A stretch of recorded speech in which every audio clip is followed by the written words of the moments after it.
Le grand dialogue. Le grand dialogue de l'émission de débat du studio Tamani sur votre radio. Le grand dialogue. Le pays fait face à une recrudescence d'insécurité depuis un certain temps, surtout dans la capitale, et la problématique de la prolifération des armes légères et de petit calibre reste un enjeu majeur dans la lutte contre ce phénomène.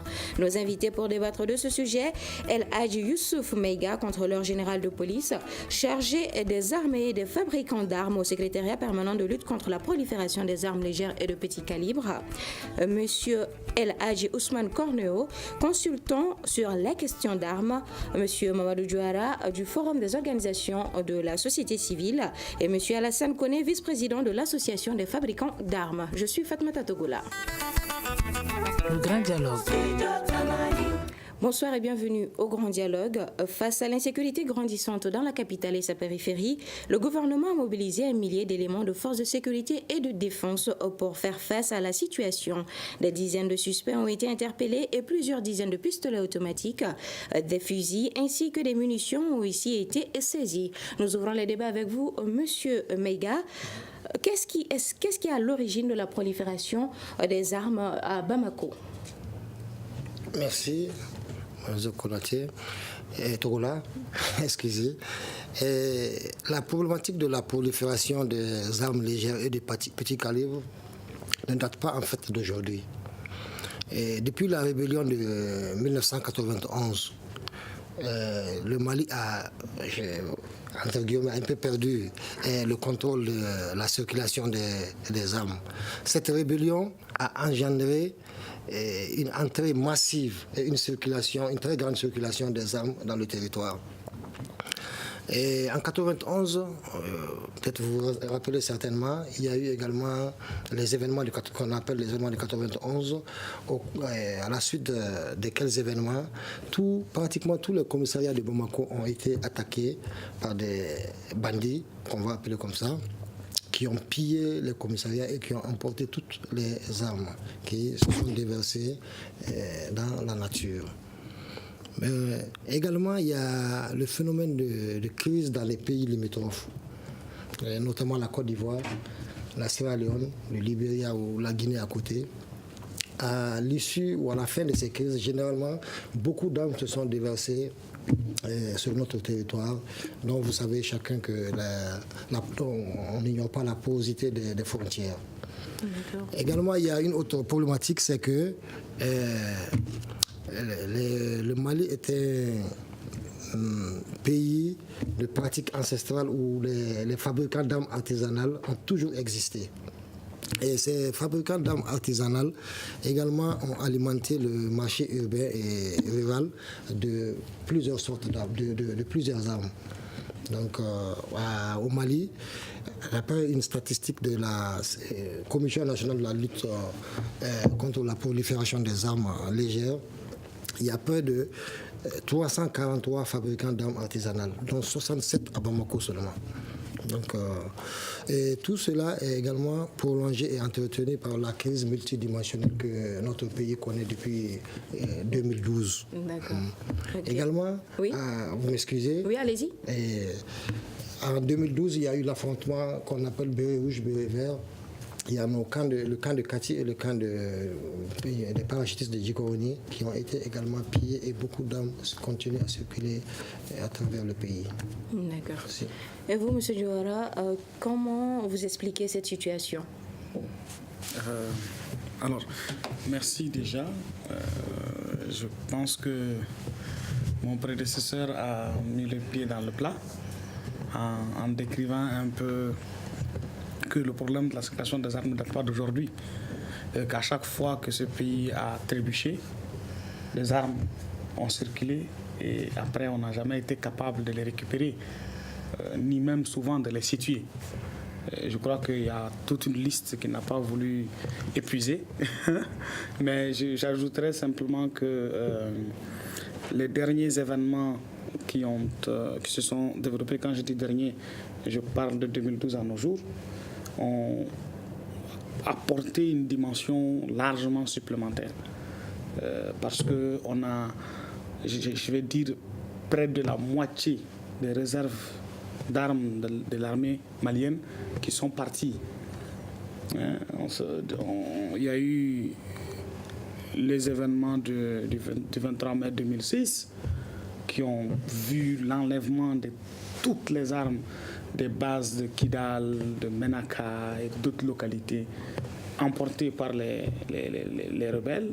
Après la signature de l'accord de 2006, on n'a jamais parlé du sort de ces armes. Après ça, en 2012, on a vu les armes abandonnées à Gao, Tombouctou, Kidal, d'une manière ou d'une autre, qui ont été récupérées. Mais il y a également beaucoup d'armes qui ont été importées, donc de différents côtés. Maintenant, peut-être ce que moi j'allais dire pour ajouter rapidement ces deux éléments qui me semblent importants. Le premier élément, c'est l'aspect communautaire. Et il a souligné le cas des conflits dans nos pays voisins. Les pays frontaliers du Mali qui ont connu des crises ou qui voisinent avec des pays qui ont connu des crises constituent des poches de transit pour la circulation des armes chez nous. Parce que très généralement, vous allez trouver que de part et d'autre de la frontière, c'est la même communauté qui n'est séparée que par une frontière artificielle en quelque sorte. Et cette communauté, elle se déplace dans son aire de vie, peu importe que ce soit Mali, Niger, ou bien Mali, Burkina, ou Mali, Mauritanie, ou Mali, Algérie d'ailleurs. Et donc, chacun va prendre les moyens dont il a besoin, là où il estime pouvoir le trouver plus facilement, pour venir répondre à son besoin de sécurité, là où il pense que c'est menacé. Donc, cette circulation des armes fait que ça passe plus par les axes de mobilité communautaire, plus difficiles à percevoir et à maîtriser par les forces de sécurité. Et généralement, quand on dit dispositif sécuritaire, on pense à des positions militaires et à des positions sécuritaires. Sauf que ces positions militaires et sécuritaires auront énormément de mal à intercepter quelque chose qui passe par les fils des mouvements des communautés. Voyez-vous, quand par exemple un Sénoufo de Sikasso ou bien de Zégua se déplace pour aller à Korogo, bon, c'est la chose la plus normale. Voyez-vous, donc si on doit porter le soupçon sur tout ça et arrêter chaque cas pour fouiller là-dedans, ça va demander énormément d'effectifs, énormément de temps et c'est difficile à maîtriser. Mais cela pourtant est la voie par laquelle les armes circulent de façon considérable et arrivent jusqu'à Bamako ici. Il y a tout un trafic qui est construit autour de ça. On a vu qu'après les événements qui ont eu lieu, il a parlé du cas Béret Rouge, Béret Vert. Mais juste après le cas Béret Rouge, Béret Vert, quand on a fait miroiter le tableau du DDR, on a vu tout un remue-ménage au niveau des camps militaires, où souvent des militaires ou parents de militaires créaient carrément des réseaux où on permettait, certaines personnes qui voulaient aller au DDR partaient chercher des armes pour pouvoir se rendre éligibles, parce que des armes ont été soustraites aux garnisons militaires qui n'ont jamais été retournées et qui sont dans la circulation qu'on a besoin de récupérer. D'accord. Alors, Monsieur Cornéo, Monsieur Diora vient de nous parler d'un aspect, l'aspect communautaire. Mais selon vous, quels sont les facteurs qui accentuent le phénomène de la prolifération des armes? Oui, merci Madame. Je crois que j'ai un autre avis quand les gens parlent de la circulation des armes légères. Avant, on parlait de circulation. Maintenant, il faut dire accumulation d'armes légères. Parce qu'avant, il y avait une circulation parce que toutes les armes venaient du sud, transitaient vers Bamako, allaient s'accumuler vers le nord, où ces armes servaient à protéger des activités d'économie criminelle. Mais aujourd'hui, il n'y a pas un seul centimètre carré au Mali où il n'y a pas d'armes. Donc ça veut dire que ce n'est plus la circulation d'armes, c'est l'accumulation d'armes au sein des communautés, au niveau des villes. Et ces armes, aujourd'hui, enveniment les conflits. Des conflits qui avant se réglaient à coups de bâton ou sous le vestibule. Aujourd'hui, le rapport de force, c'est la qualité et la perfection de l'arme que vous possédez. Donc, il fait que aujourd'hui, qu'on le veuille ou pas, la situation du Mali ne peut se résoudre que par la diminution de cette accumulation d'armes. il faut absolument que les armes cessent d'être auprès et aux mains des populations parce qu'elles modifient complètement les rapports humains, les rapports communautaires, la résolution même des relations personnelles, parce que dans un village aujourd'hui, les terroristes n'attaquent que ceux qui n'ont pas des armes. Avant d'attaquer, on s'informe d'abord quel type d'arme il a. Est-ce que c'est vraiment une arme perfectionnée plus que celle que j'ai, ou bien c'est juste une arme de fabrication traditionnelle. Alors là, on se décide de l'attaquer ou pas. Qui fait qu'aujourd'hui, le phénomène, l'accumulation des armes au Mali est un phénomène très très crucial auquel le gouvernement doit faire face. Alors, M. Maïga nous a parlé de 343 fabricants d'armes au Mali. Au Mali. D'accord. Et si vous pouvez revenir sur les chiffres à Bamako? À Bamako, 67 fabricants d'armes. Et quel rôle l'association des fabricants d'armes a-t-elle joué? Oui, je crois quand même que ce répertoire, c'est moi-même qui ai fait cette étude-là, où on a l'ensemble de 343 fabricants d'armes, dont Bamako est la deuxième où il y a le plus d'armes, sinon la région de Mopti, qui a 112 artisans d'armes. Et la région, parce que ce sont mes cousins les Dogons qui sont en majorité qui fabriquent ces armes-là. Mais il ne faut pas s'en faire, parce que la fabrication artisanale d'armes est plus ancienne que le Mali. La colonisation même a trouvé qu'on fabriquait déjà des armes. Donc ça veut dire que ce n'est pas la fabrication artisanale d'armes qui est un problème, c'est maintenant ne pas pouvoir contrôler cette fabrication qui est aujourd'hui un problème. Parce que c'est l'encadrement. Parce que c'est une activité artisanale comme toute autre activité artisanale qu'il faut absolument encadrer. Et les textes, on va revenir sur les textes sont tout à fait clairs là-dessus. On n'interdit pas la fabrication, mais on se demande de contrôler la fabrication avec l'association des fabricants d'armes. D'accord. De ce pas, nous allons demander à M. Koné de nous édifier sur le contrôle de la fabrication des armes. Bonsoir madame, bonsoir merci. Je pense qu'avec le contrôle de M. Cornion, M. Maïga du secrétaire permanent, la commission depuis sa création à nos jours, nous sommes membres. Et nous travaillons avec la commission pour diminuer cette fabrication et pour faire tout pour que les gens rentrent dans les normes, que ça soit fait dans les normes. Ce qui a permis, même avec l'appui de la Commission nationale et du consultant M. Cornu, on a pu faire ce recensement-là. Et aujourd'hui, il y a des fabricants d'armes qui ont des fabrications d'armes. Ils sont conformes aux lois en vigueur. Je pense que ça, c'est l'un des moyens qui peut nous permettre de contrôler et d'aider à diminuer même la fabrication. C'est ce que je veux dire pour la première phase. Merci. D'accord. Oui, M. Diora, vous voulez réagir par rapport à cela? Non, pas particulièrement. D'accord, il n'y a pas de problème. Alors, M. Maïga, M. Koné vient de nous parler du contrôle de ces fabrications d'armes-là. Mais qu'est-ce que vous faites en collaboration avec eux, si je ne puisse me le permettre, vu qu'il vient de mentionner leur collaboration avec vous, pour diminuer ce chiffre-là? En fait, c'est pas une ils font même partie de la commission nationale. Okay. Et nous, c'est le secrétariat permanent de la lutte contre la prolifération des armes légères, qui est en quelque sorte le bras opérationnel de la Commission nationale. La Commission nationale elle-même est constituée de 5 membres de la société civile, 5 associations de la société civile, dont l'association des fabricants d'armes artisanales. Et le ministre de la Sécurité et de la Protection civile en est le président. Parce que la commission était logée à la présidence et présentement, la commission est dirigée par le ministre. C'est revenu au niveau du ministère de la Sécurité et de la Protection civile.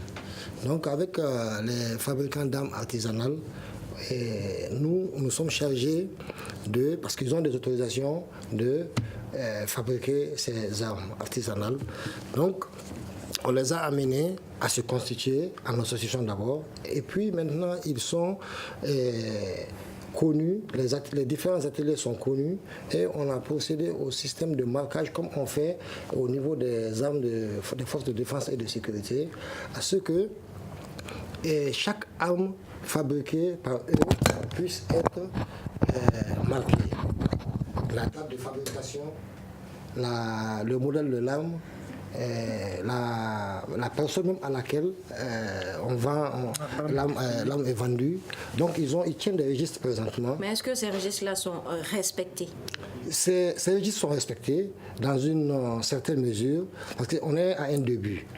On est à un début et vous savez, les débuts sont toujours difficiles. Donc eux-mêmes, ils sont en train d'être formés. Le consultant qui est M. Cognon a déjà fait une formation il y a 2 à 3 mois de cela pour les fabricants d'armes artisanales, pour les amener à connaître la nouvelle procédure qui va être adoptée en vue de canaliser leur activité. D'accord. Mais n'est-il pas paradoxal que l'État autorise la fabrication des armes et veut en même temps lutter contre la prolifération des armes et l'insécurité? Non, ce n'est pas paradoxal. L'État, qu'est-ce que les textes disent? Qu'on va peut-être largement en venir. On les autorise, mais on dit de contrôler ce que les activités, les fabrications qu'ils font. Donc, ce n'est pas parce qu'ils sont autorisés qu'on laisse et on ne suit plus le milieu. Ils sont bien sûr autorisés, mais l'État a le devoir de contrôler leur activité.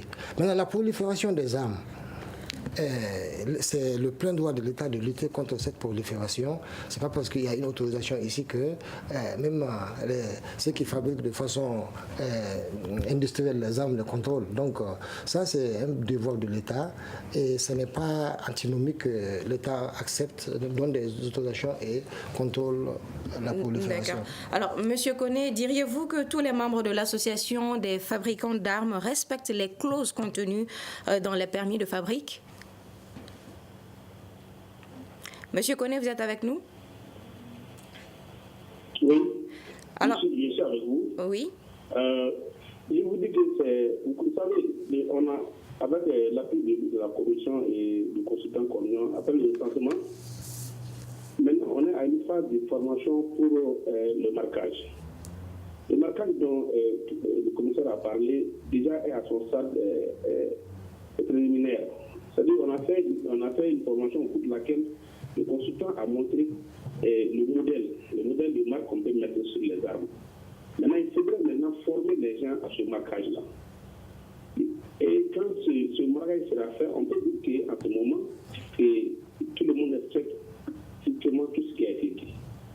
Mais au jour d'aujourd'hui, ce qui est sûr, c'est que tous les fabricants d'armes qui sont autorisés à fabriquer des armes, dans la mesure du possible, respectent les différentes procédures. Et surtout avec l'appui de la commission qui n'a mélangé aucun effort depuis que nous avons adhéré à la commission à ce jour. Chaque fois, il y a un rappel. À chaque réunion, il y a des rappels. Le secrétaire permanent aussi, dès son arrivée, nous a rapprochés. Et nous a même délégué quelqu'un, spécialement qui est le commissaire Maïga, à qui on prend chaque fois, auprès de qui on prend chaque fois conseil. Voilà, donc de ce point, je peux dire qu'on est sur quelque chose qui vient de commencer. Et les efforts sont en train d'être faits pour que ça soit effectif. Alors, M. Diawara, ils sont au niveau préliminaire, si je ne puisse me le permettre.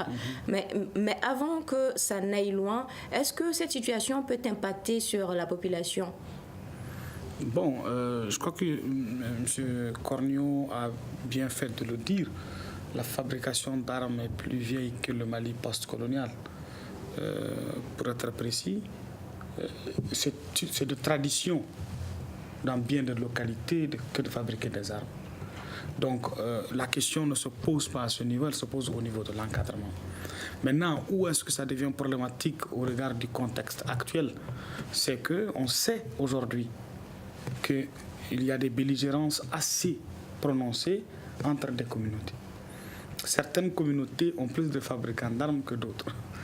Ok, c'est une réalité.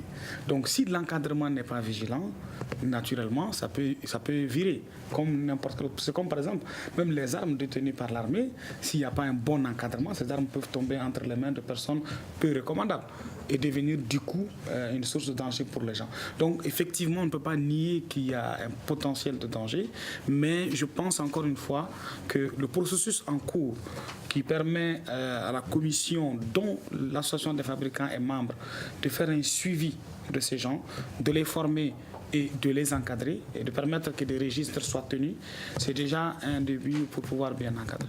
Maintenant, vous aviez posé une question à laquelle je voulais réagir. Oui, allez-y. Vous aviez demandé est-ce que, ce n'est pas antinomique paradoxal le fait que ces gens-là, que l'État autorise la fabrication des armes et veut lutter que de l'autre côté qu'on veut lutter contre. Moi, je pense qu'il y a plutôt là une opportunité à saisir. Parce que vous savez, le Mali est après tout un pays en guerre. Ça, c'est un. Deuxièmement, nous sommes dans un processus de réflexion nationale pour réformer notre secteur de la sécurité. Au rang des pistes, il y a naturellement la question de la sécurité par les structures privées. Parce que la sécurité a plusieurs degrés et à plusieurs vitesses. Voyez-vous? Donc aujourd'hui, on a des structures privées de sécurité qui doivent sécuriser des locaux, mais qui doivent faire face aussi à une menace très hostile et très musclée en termes d'armes. On a vu le cas de Radisson. Le jour où Radisson a été attaqué, il y avait des agents de sécurité qui étaient peu outillés pour faire face à la puissance de l'offensive. Donc, des réflexions doivent être en cours pour voir comment tous les acteurs de ce secteur de la sécurité doivent être dotés de moyens de défense. Peut-être que la fabrication des armes au niveau national peut être pensée pour servir à certaines catégories d'opérations de sécurité qui seraient encadrées. Parce que c'est une activité génératrice de revenus, c'est un métier pour des gens. Annuler ça, c'est créer des chômeurs en vrac et c'est augmenter le taux de potentiel individu nocif pour l'équilibre social. Donc je pense qu'il faille, dans ce cadre-là, approfondir les réflexions pour essayer de créer des points de convergence et rendre la chose utile plutôt que nuisible. D'accord. Votre réaction, M. Corneau? Oui, ce que je veux dire, c'est qu'en fait, la fabrication artisanale d'armes, c'est l'artisanat comme toute autre activité artisanale. D'ailleurs, il est recommandé à tous les... Il est demandé, pas seulement il est recommandé, il est demandé à tous les artisans de se faire enregistrer à la chambre des métiers et de disposer d'une carte de membre et aussi de payer une patente d'activité artisanale. Et au mieux, quand ils sont organisés, leur association doit être sous le couvert du ministère de l'Artisanat et auquel ils participent aussi à la création d'emplois. Donc le problème n'est pas d'interdire ou pas. Le problème n'est pas que l'activité de fabrication artisanale contribue ou pas. Qu'ils fabriquent ou pas, les armes sont fabriquées ailleurs. Ouais. Nous avons 1000 entreprises à travers le monde. On a 1000 entreprises dans 100 pays qui fabriquent des armes. Et ce sont ces armes-là qui sont utilisées aujourd'hui par les groupes djihadistes ou bien les terroristes. Ce n'est pas avec les armes de fabrication traditionnelles. Voilà, et bien d'autres groupes. Donc ça veut dire que c'est une expertise pour moi que le Mali a et qu'il faut plutôt valoriser. Et je crois que tel a été d'ailleurs le plaidoyer qu'a utilisé notre ancien président Alpha Omar Konaré pour amener l'ensemble des 15 pays de la CEDEAO à inscrire dans la convention de la CEDEAO l'autorisation de la fabrication d'armes. Et pas seulement des armes traditionnelles, mais c'est des armes légères et de petit calibre. Or, entendez armes légères de petit calibre, toutes les armes, même les Kalash. Donc ça veut dire que dans la convention, ils peuvent fabriquer toutes ces armes-là. Et je crois que ce que le gouvernement, le Mali a de mieux à faire, c'est de voir comment encadrer, comment exploiter cette expertise-là au sein de nos forces armées et de sécurité, et pour pouvoir peut-être faire la réparation, l'entretien et même, pourquoi pas, la fabrication des armes made in Mali. Ce serait quand même quelque chose pour le Mali. Carrément. Moi, je crois qu'il faut plutôt aller dans cette approche pédagogique plutôt que de dire que nous allons interdire la fabrication. Alors oui, je tenais à informer que ce débat rentre dans le cadre d'un partenariat avec le programme d'engagement civique. Oui.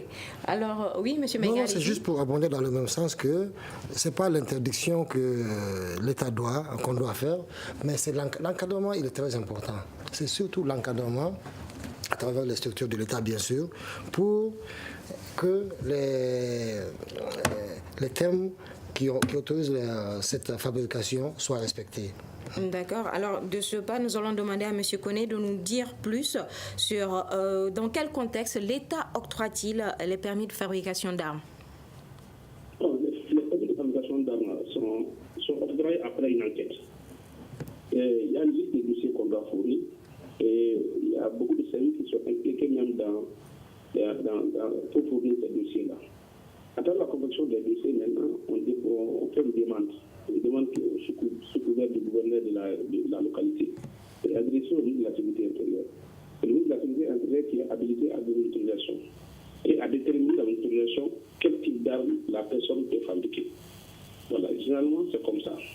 Et en général, quand vous fabriquez ces armes-là, où vont-ils? Quand on fabrique ces armes, les armes sont vendues à la population. À la population. Oui, mais c'est en suivant des règles aussi. Parce que l'acheteur doit obligatoirement avoir une autorisation d'achat et une autorisation d'achat. C'est avec une autorisation d'achat que nous, on vend à l'acheteur. À ce moment-là, en tant qu'acheteur, il va aller encore retourner voir l'autorité compétente pour avoir un permis de port.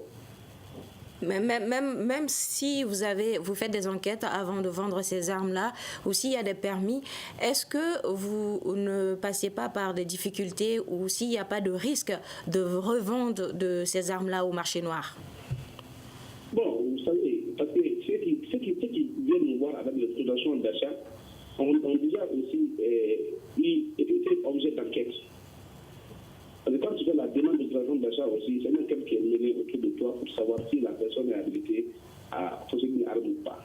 Donc nous, on suppose que celui qui vient avec l'autorisation d'achat, ça veut dire que cette personne a passé par une enquête et que l'État du Mali a décidé qu'il possède une arme. Donc nous, on le voit. Mais tout en donnant tous les renseignements nécessaires dans un registre. Et ce registre est signé mensuellement au niveau de la direction de la sécurité publique ou de l'autorité compétente dans les régions. D'accord. Oui, M. Cornet, vous voulez... Oui, je dis qu'en réalité, ce n'est pas la fabrication qui pose problème, c'est la vente qui pose problème. Parce qu'en fait, normalement, après avoir fabriqué, même si vous avez une autorisation de fabriquer, il faut aussi avoir une autorisation de vente. Mais la législation est vraiment très muette par rapport à ça, à la vente. C'est-à-dire qu'on fait la séparation entre le fabricant et le vendeur. Or, dans notre société, à quel artisan vous demanderez de fabriquer des outils et puis à une autre personne de vendre?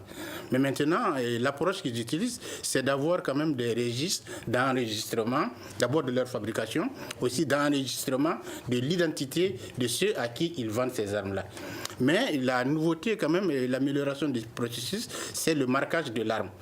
À partir de l'instant où l'arme est marquée et qu'en vendant à une personne, toute son identité est dans le registre, dès que l'arme est saisie après un forfait, même si on n'arrive pas à arrêter l'auteur, le fait que l'arme soit marquée, on peut remonter jusqu'au fabricant et ensuite reçu la traçabilité jusqu'à voir qui a commis ça.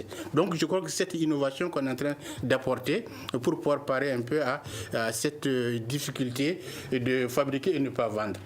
Mais il faut reconnaître que bien avant le marquage, les armes étaient fabriquées sans être marquées et elles étaient utilisées vraiment par les bandits de grand chemin pour faire des attaques. Oui, M. Maïga. Je pense que ce qu'on vient de dire rentre dans le cadre d'un système de contrôle. Parce que, comme il le dit dans le temps, les armes étaient fabriquées et vendues dans le marché noir. C'est pour éviter ce marché noir que le gouvernement, à travers le secrétariat permanent, a amené cette innovation de que tout vendeur reconnu ait un registre de fabrique d'armes et de vente d'armes. Et en ce qui concerne les vendeurs qui ne sont pas reconnus? Ça, c'est en ce moment, ils sont dans l'illégalité. Ils sont dans l'illégalité. Tous ceux qui ne sont pas connus et qui n'ont pas de carte, c'est qu'ils sont carrément dans l'illégalité et ils doivent être arrêtés pour tel. Mais est-ce que ces sanctions-là sont respectées? Au niveau du secrétaire permanent, on ne parle pas beaucoup de... Nous, c'est surtout l'aspect respect de la loi, sensibilisation. Maintenant, les services de défense et de sécurité sont tous les jours à pied d'œuvre pour arrêter ces gens qui ne respectent pas la loi en vigueur. D'accord. Mais vu qu'on a plusieurs textes, plusieurs règlements, comme M. Corneau vient de le dire, il y a beaucoup d'innovations. Mais même avec cela, comment se fait-il que la situation a aussi dégénéré? Je pense que la situation a dégénéré par tout ce que j'avais dit au début, la porosité de nos frontières, les crises qu'il y a eu successives dans les pays qui nous sont limitrophes ou qui sont à côté des pays frontaliers, et les rébellions, les différentes rébellions et les différentes crises au niveau de nos camps, et le pillage de tous les commissariats de police de Bamako en son temps, tout ceci a contribué à alimenter le marché d'armes. D'accord. Oui, M. Diawara, allez-y. Je voudrais juste appuyer ce que le commissaire vient de dire pour préciser que le Mali est entouré par des pays qui ont tous connu des crises. Je pense que même les pays, le Sénégal a une crise, n'est-ce pas? La Guinée a une crise. La Côte d'Ivoire, tout le monde se rappelle de la crise ivoirienne. Le Burkina connaît plus d'insécurité aujourd'hui que le Mali. Le Niger a connu plusieurs rébellions et aujourd'hui encore gère une situation d'insécurité. Et je rappelle que déjà en 2007, le Niger faisait face à la menace terroriste de Boko Haram qui était mobile entre le Nigeria et le Niger. Et quand on regarde la région de Kaï, elle a toujours été exposée à la circulation des armes en provenance du Sahara occidental. Toute la zone de Yelimani, Nyoro était carrément armée par des armes qui viennent, n'est-ce pas, de la zone qui venaient du Sahara occidental, n'est-ce pas? Et quand vous regardez l'Algérie a connu d'abord le terrorisme avant les autres. Ensuite, les histoires des salafistes. Et c'est en fait l'insécurité algérienne qui s'est déportée dans le nord du Mali avec qu'on appelle ça, la création de AQMI. Donc pour dire qu'en réalité, la part, parce que je dis ça pour répondre à quelque chose qui est à tort porté contre le Mali. Je circule beaucoup dans la sous-région et chaque fois les gens se plaisent à dire que non, le Mali est le maillon faible et que c'est le Mali qui a importé l'insécurité chez eux.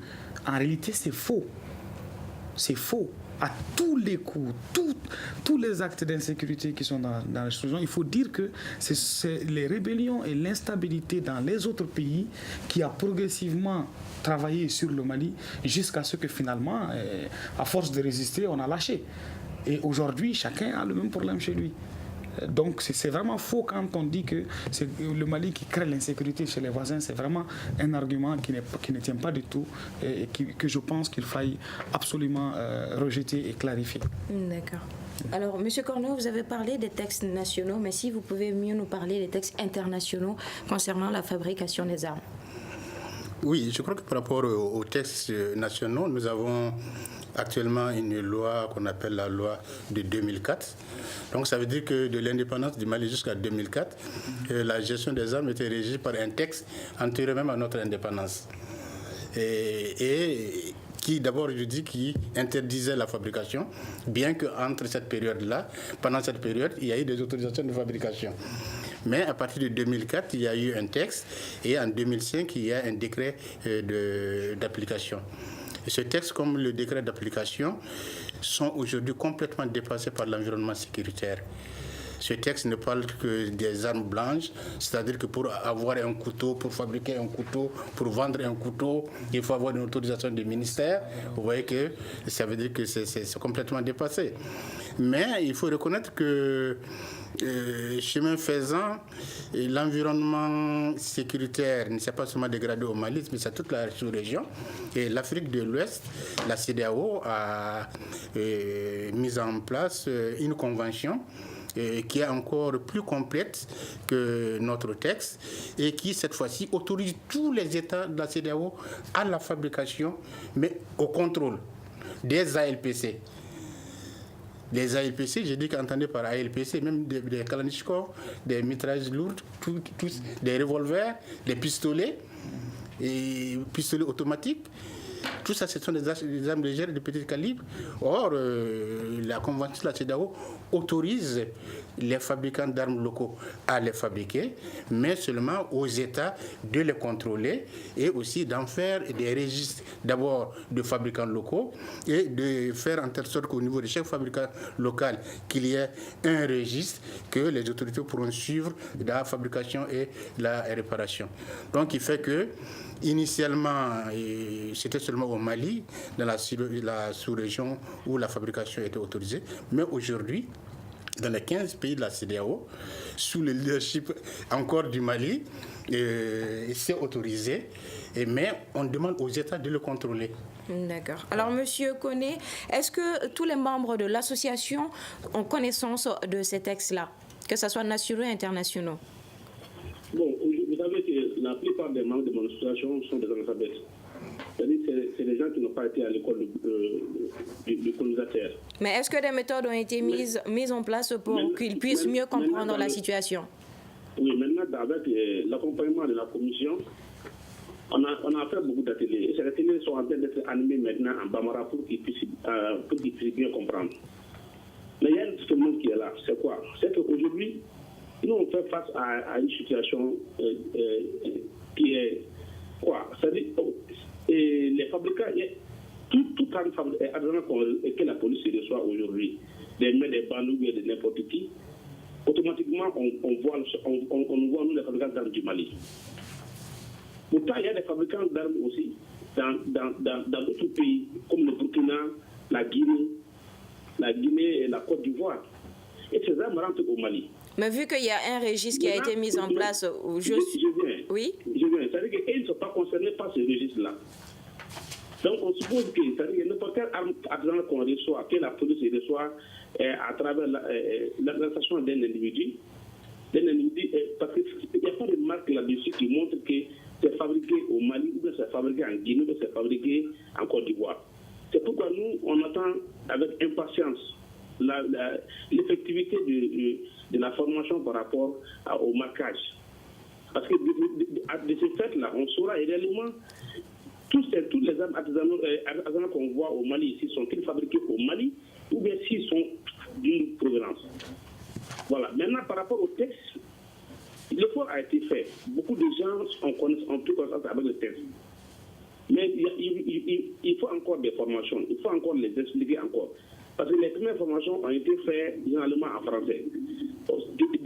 Les dernières formations qu'on est en train de faire sont en train d'être faites en Bambara. Voilà. Donc, assimiler un texte aussi n'est pas facile, surtout avec quelqu'un qui ne comprend pas le français. Sinon, la majorité, aujourd'hui, surtout ceux qui ont eu les autorisations de fabrication d'armes, connaissent les textes. D'accord. Oui, M. Maïga. Okay, j'allais ajouter que, en fait, il y a un problème qui se pose, c'est que l'application de ces textes-là sont ignorés souvent même par les services qui sont chargés de les appliquer. Mais comment cela peut se passer? Cela peut se passer, comme on vient de le dire, les textes du Mali étaient des textes très dépassés et insuffisants. Maintenant, il y a la convention de la CEDEAO que le Mali, tous les pays de la CEDEAO qui ont signé cette convention doivent harmoniser leurs textes par rapport à la législation nationale. Le Mali n'a pas encore fini d'harmoniser les textes du Mali par rapport à la convention de la CEDEAO. Mais pourquoi ce retard?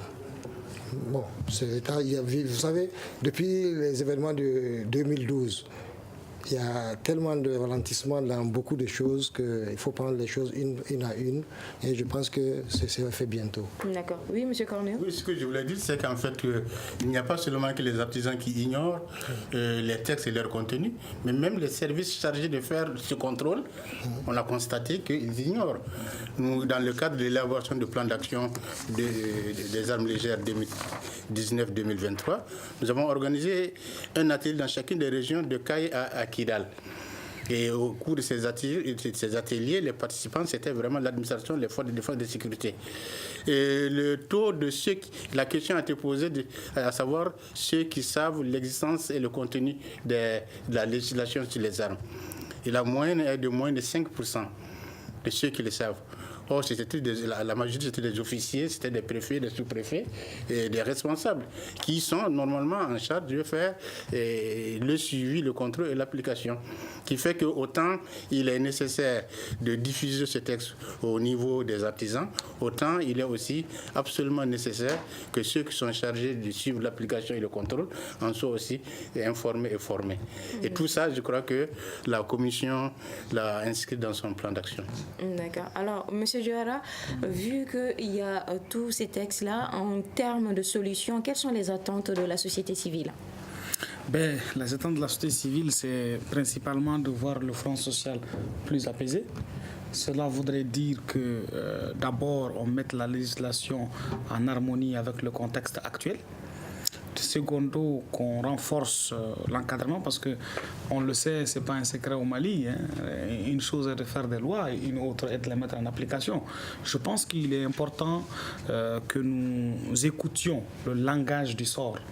Aujourd'hui, le sort nous a suffisamment interpellés au Mali sur notre laxisme, sur notre, j'allais dire, incapacité à nous conformer aux lois que nous nous imposons nous-mêmes. Tant qu'on n'aura pas franchi ce seuil et qu'on n'a pas commencé à être les défenseurs des lois que nous choisissons pour nous-mêmes, eh bien, il ne servira à rien de légiférer. Donc, je pense que c'est là où vraiment la société civile élève la voix pour interpeller davantage. Et nous saluons le travail qui est en train d'être fait par la Commission, par le consultant Cornéo, qui est un véritable expert en la matière. Et il a fait énormément de travail là-dessus et nous alimentons la plupart du temps des publications qu'il fait. Et donc, c'est bien que l'État, j'allais dire, s'accompagne d'expertise nationale de ce type pour pouvoir mieux prendre la voie. Alors, M. Koné, en termes de solutions, qu'est-ce que l'association des fabricants d'armes compte apporter ? Bon, notre travail, qu'on a commencé, c'est de conscientiser d'abord le métier que nous-mêmes on fait. On reconnaît que souvent on fait des choses qui ne sont pas normales.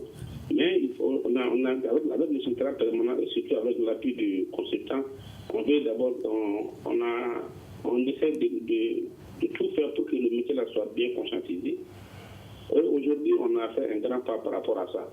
Maintenant, le second plan, c'est quoi? Ça, c'est un plan de reconversion. Parce qu'on a beaucoup de jeunes aujourd'hui qui sont des diplômés, qui n'ont pas d'emploi, mais qui sont liés dans le métier et qui font ça pour vivre. Ça veut dire que dans le voler. Donc, il faudrait que ce plan de reconversion ait l'appui des autorités pour qu'on puisse diminuer au maximum même la fabrication artisanale annuelle. Donc, c'est ça. D'accord. Alors, M. Maïga, en termes de solutions, que préconisez-vous, que préconise la Commission face à cette problématique? Face à cette problématique, la Commission préconise l'implication entière de la société civile. Parce que la sécurité n'est pas l'apanage seulement des services de défense et de sécurité. La société civile a un très grand rôle à jouer là-dedans. Et heureusement qu'avec les différents ateliers qu'on a eu à faire, on constate de plus en plus que la société civile adhère à ça. Et comme l'a dit M. Diawara à un moment, les armes, c'est les communautés. Donc si les communautés, la société civile se met à travailler avec nous, à sensibiliser, à savoir que détenir une arme est un danger pour soi-même, je pense qu'on fera un grand pas. D'accord. Monsieur Cornéo, un mot de la fin? Oui, je dis que en fait, l'arme c'est le shaitan. Mais le possesseur d'armes est plus que le shaitan. Je crois qu'autant il faut lutter contre la prolifération, l'accumulation des armes, mais autant aussi il faut aussi former et sensibiliser la population par rapport à l'utilisation de ces armes. Parce qu'il faut reconnaître que plusieurs choses se passent aujourd'hui, ce n'est pas que les armes. Quand on voit les derniers événements qui sont passés à Bamako, quand un jeune prend un couteau, tue un imam et puis va se rendre à la police, et ce n'est pas avec une arme de guerre, ce n'est ni avec une arme de feu. Quand un soudeur au milieu d'apprentis agresse et tue un apprenti de Sotrama, et sait qu'il va être tué, ce n'est pas un problème d'armes. C'est un problème de société. Okay. Et je crois que c'est toute la société aujourd'hui qui est interpellée par rapport à sa conduite. Et là, ça pourra aider à encadrer mieux et les fabricants et les possesseurs d'armes. Merci beaucoup. Et cela me fait à ce débat sur la prolifération des armes. Et ça rentrait dans le cadre du programme d'engagement civique. Un grand merci à nos invités. El Hadj Youssouf Meiga, du contrôleur de police chargé des armes et des fabricants d'armes au secrétariat permanent de lutte contre la prolifération des armes légères et de petit calibre. El Hadj Ousmane Cornéo, consultant sur les questions d'armes. Mamadou Diouara, du Forum des organisations de la société civile. Alassane Koné, vice-président de l'association des fabricants d'armes. Cela me fait à ce débat. C'était une présentation de Fatmata Togola, la mise en onde de Noundjiré. La régie est assurée par Mamadou Ouattara. C'est une réalisation et une coordination de la rédaction en chef de Studio Tamani. Le grand dialogue. Le grand dialogue de l'émission de débat du Studio Tamani sur votre radio.